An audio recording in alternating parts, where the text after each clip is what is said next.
Miatubang sa Mandaue City officials ang mga opisyal sa Binalyo Landfill Facility subay sa nahitabong trash slide. Nangayo og update ang syudad kaysa wa pa kini nahitabo dito usab ilabay ang kadaghanan sa mga basura gikan sa Mandaue. Ano ang report ni Nico Sereno? Miatubang sa City Council ang representante sa kumpanyang nagduma o nag-operate sa Binalyo Landfill. Giimbitar sila kay gusto ang dakbayan nga mangayo og katinawan kay dugay na sab nga nakakontrata ang Mandaue sa maong pasilidad. Closed door ang meeting kundiin pagkahuman gisuwayan unta sa mga sakop sa media sa pag-interview nila apan nagdumili pag-issue og statement. Apan matud sa mga konsihal nga mitambong naki-update sila sa operasyon ug kanus agyod makabalik og operate ang facility. Tagaan sila 3 months sa day na supposed by March. They commit sila before March, matiwas, ma-comply na ito ang requirements. Ang pinaka-importante nga requirement na ilang itrabaho ka doon is ang wastewater disposal.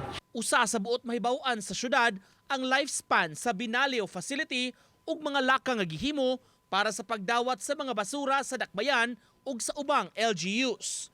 Ilang reduce na ang volume sa waste going to the landfill.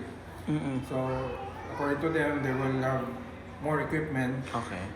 Supposedly last year or invest in more equipment so that the lifespan of the landfill can be expanded. Daan ang gipahibaw sa Mandaue kasahigayon nga mag-operate pagbalik ang maong pasilidad, ipadayon ang kontrata niini. Aron didto hakuton og dalhon ang residual wastes sa Mandaue. Samtang sa regular session, gipapasar sab sa first reading ang ordinansa nga nagtudlo sa parte sa Mandaue Green Learning Park isip usa ka transfer station.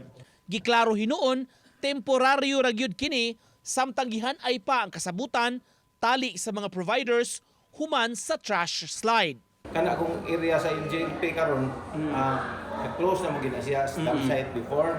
So munang karon for the meantime di pa magamit ang Binalyo. So diha sa ta mag designate sa tag small area diha. Nico Sereno,